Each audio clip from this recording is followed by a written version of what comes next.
Good afternoon, everybody. Another day of transplanting. Today we're putting out winter squash on our raised beds with plastic mulch.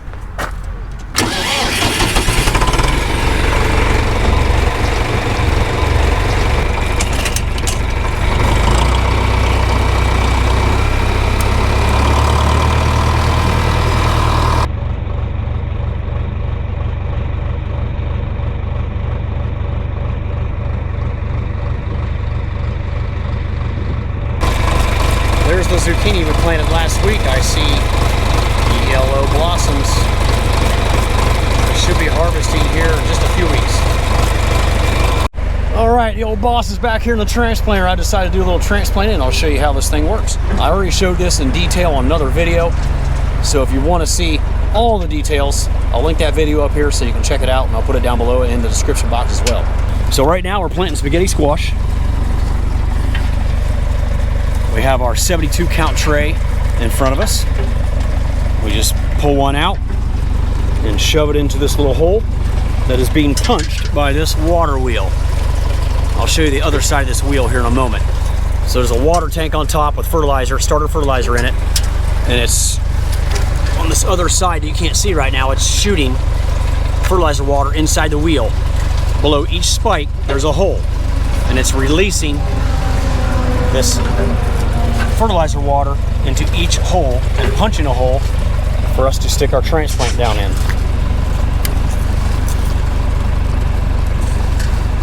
We're currently planting spaghetti squash. This is what they look like.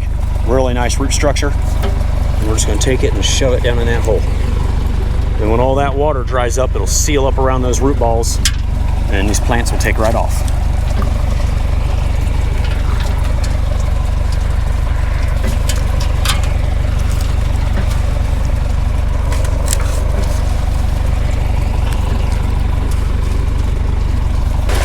All right, here's the other side of the wheel. You can see that water being shot into the wheel. And if you look underneath each spike, there's a little hole. That's how the water is being released into the ground. Very simple machine, but very effective. And the crop loss is pretty much zero. Nearly every single plant will survive and thrive using this planting method.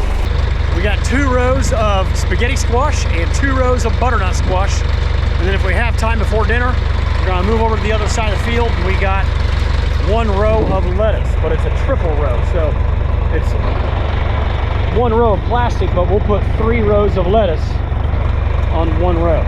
If you're wondering, we are spacing our winter squash at 2 feet apart per plant. We have one variety of spaghetti squash called Primavera. We're doing 1 row of butternut. The variety is Quantum. And then on the way back, we're doing butternut 900. I think that's the name of the variety. If you look down these rows, you see how clean they are? There's not a weed to be seen. And look right there on the other side of the plastic. That was not sprayed. That's what our field would look like right now if I had not sprayed a herbicide over the plastic. Now, I know there's a lot of organic growers out there that do not want to use herbicides, will not use herbicides. I completely understand that. If you have the proper cultivation equipment to eradicate the weeds, that's great, but I don't. And I can't imagine farming without herbicides, unfortunately. Normally we grow our winter squash beside our pumpkins out on a cover crop of rye, no-till method. But I like to have a couple early rows on black plastic mulch, and they'll ripen a little bit earlier, and we'll have those in early to mid-September, usually right after Labor Day, when some of the other crops have not really run their course, but maybe the demand is starting to decline a little bit, and people are starting to think about fall crops. It's the perfect time to start introducing things like butternut and spaghetti squash into our produce lineup at the farmers markets. I'm trying to talk kind of loud because I know the tractor exhaust right behind me is very loud. So this year we are not planting pumpkins. So this is going to be our only winter squash crop on these 4 rows of plastic mulch. This is going to be the first year in 24 years we have not planted pumpkins. It's not that I can't sell them. It's not that I don't like growing pumpkins.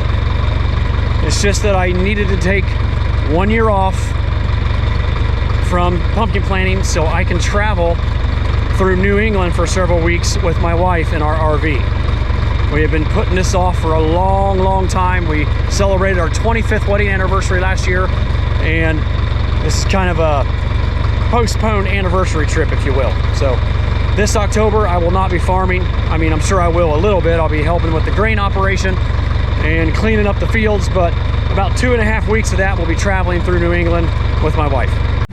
One thing I try to do at the end of each row is to clean the mud off that gathers on the wheel. It's not real bad today. It doesn't even really need done. Sometimes it'll build up really bad, like from the top of the spike all the way down, and it'll get so bad that it won't even make a good hole for transplanting.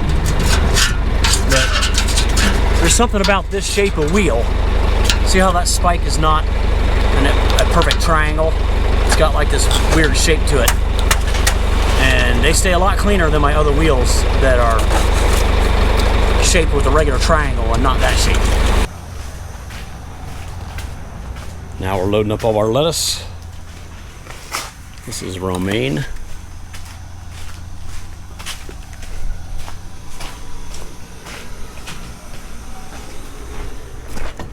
Is it all gonna fit? Variety too? Yeah, if it'll fit. So we got green leaf called Bergman's Green, red leaf called New Red Fire, Teton romaine, and we got a couple flats of Barilla Butterhead. Nice looking stuff. We will be planting the lettuce with a 12-inch wheel. So the lettuce heads will be 12 inches apart, 3 rows on 1 row of plastic. If I had a wheel that was closer than that, like maybe a 6 or 8-inch wheel, I would probably use that, but 12 inches is as close as I got. So we'll have to make do with that. We currently have 1 row of lettuce in, but I wanted to point out how we put our wheel on the left side for doing multiple rows. So that way we're planting on the outside of the bed. So on the way down on the last pass, we were over there. Now we're over here. And then when we're ready to do the center row, we'll move it back to the center. Now you can get 2 wheels, so you can do both rows at the same time, but it gets to be a little bit much for just 2 people planting. Some transplanters have the option to put another set of seats back here, so 4 people are transplanting, but we just have the 2-seat option. Working on our final row of lettuce.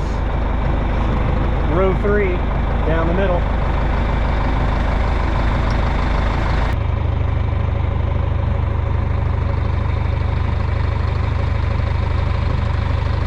All right, we're back up at the greenhouse. We just finished up planting all of our lettuce and winter squash, another 2,500 plants in the ground. We'll be back tomorrow morning for candy onions. See you then. Good morning. It is candy onion planting day. As soon as my employees arrive, we'll be taking this truck here down to the field to plant our candy onions. And I'll show you the process once we get down there. These are our 2 boxes of candy onions. They come in little rubber band bunches. I'm not really sure exactly how many onions are in these boxes, but I do know that it is just enough to plant 1 row of plastic with 4 rows of onions on that row of plastic. All right, out here planting candy onions today. We got Gavin, Evan, Trent, Ryan, Daniel, and Zeke. This is what it looks like after they're planted.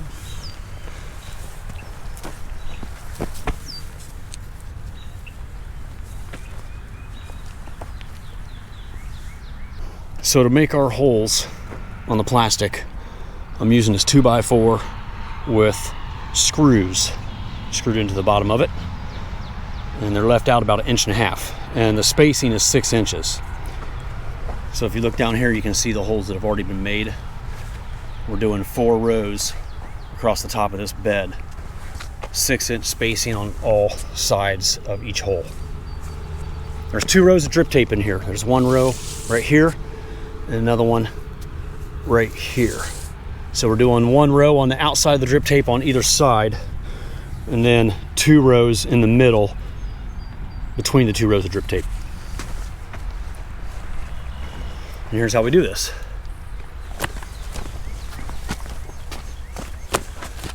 What would be better, Gavin, is a 1 big board with 4 rows of screws on it. Yeah. So that way you don't have to do 1 stamp. That's a deer hoof hole, if you're wondering. there'll be many weeds coming up right there throughout the season we'll have to pull. If you're wondering how we're doing this without hitting the drip tape, you do it very carefully. This one is almost too close to the drip tape, Gavin. You could go a little closer to the shoulder on that fourth one.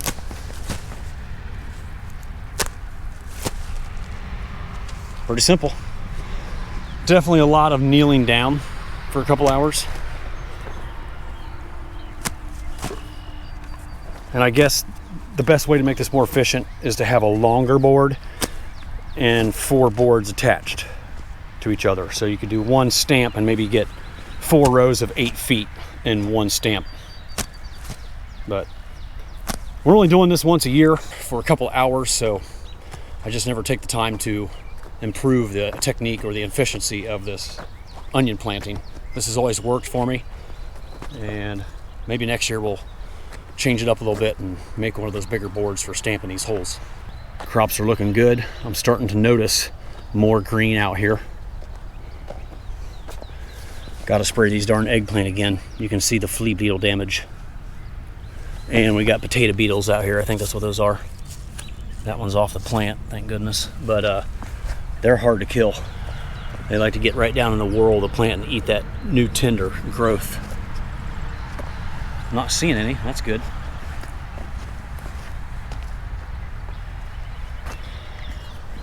But I know they're out here.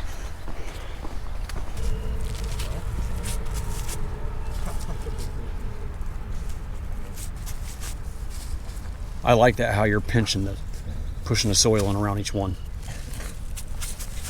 Making sure. So guys, I like Gavin's technique here. After he pushes it in, he's using his hands, or his fingers on both hands, and just giving them a little push around the top to make sure that mud hole is getting sealed in around the onion. I just want to make sure we don't have too many of them just sitting there ready to fall over. Yeah, perfect technique.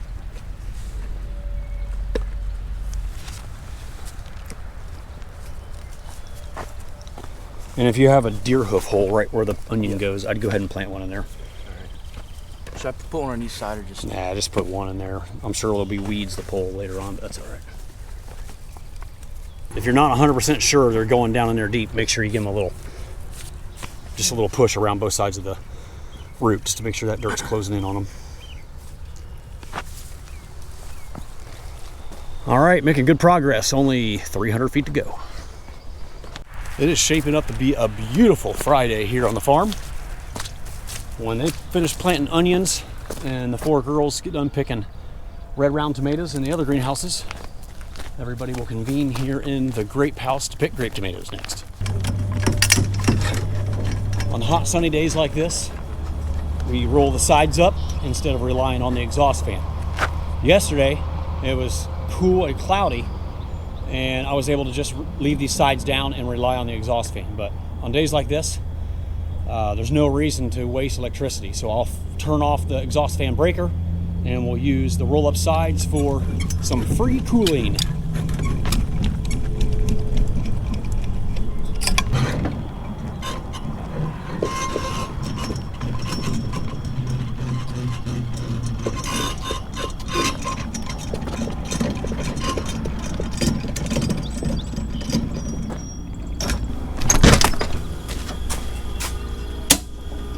Having these sides up will keep the fruit from getting condensation on them also. It'll help dry things out in here before they pick.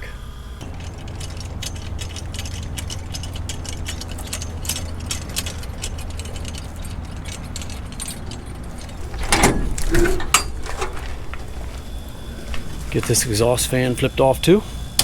Hoping these will be ready to pick in the next 10 days or so, because we're going to need them.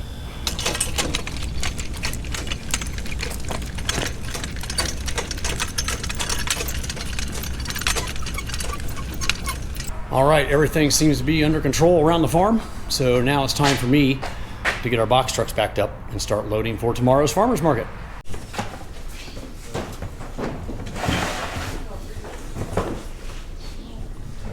Alrighty folks, it was a busy yet productive Friday morning. We got all the candy onions in the ground. All the tomatoes have been picked and packed and are in the tomato cooler. and the box trucks are almost finished being packed for Saturday farmers markets tomorrow morning. It is lunchtime, and this is where we're going to wrap up today's video. Thank you so much for watching. I really appreciate it, and hope to see you all again real soon down on the farm.